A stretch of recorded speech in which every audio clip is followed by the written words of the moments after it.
62-year-old Susan Sibitlwane from Newtown in Kimberley hopes the Finance Minister's budget will be pro-poor. The pensioner takes care of her 5 children with her pension grant and says she cannot afford to pay for municipal services. She has had her electricity supply cut off numerously for non-payment. I feel sad I won't be able to afford it anymore. I'm alone. I must buy food. I must pay for my insurance. After my grant, I must also buy clothes for myself and my child. 75-year-old partially blind Stephen Faku is also unhappy with the services provided by the Solplaiki municipality in Kimberley. Faku, who stays in this shack with his grandchildren, says the municipality cut off his electricity since last year without an explanation.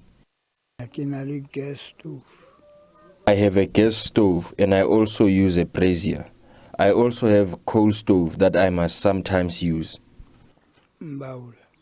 More than 10 million households receive free basic services, and government allocates 55 billion rand to municipalities to provide free basic services, which include water, electricity, and refuse removal.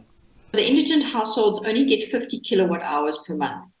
And our household is using more electricity than that. So the problem is that if a household needs at least 200, 300, even 400 kilowatt hours of electricity every month to cover their basic needs, and the indigent is only giving them 50 kilowatt hours. And this is a huge problem because what we've got is we've got very poor households that have to have electricity to live, to cook, to be able to do anything, but they can't afford to pay for it. Dr. Ledger says the current model, which requires the local municipality to extract money from poor households, is undermining the national development goals.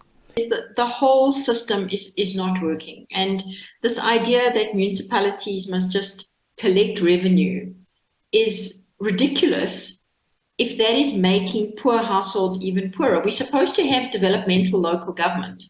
What is developmental about making poor people even poorer? The Provincial Cooperative Governance Department has urged municipalities to update their indigent register. The Solplaiki municipality embarked on a campaign to switch off residents' power supply to recover at least 2.7 billion rand owed to them. Pensioners were also affected and found themselves in the dark.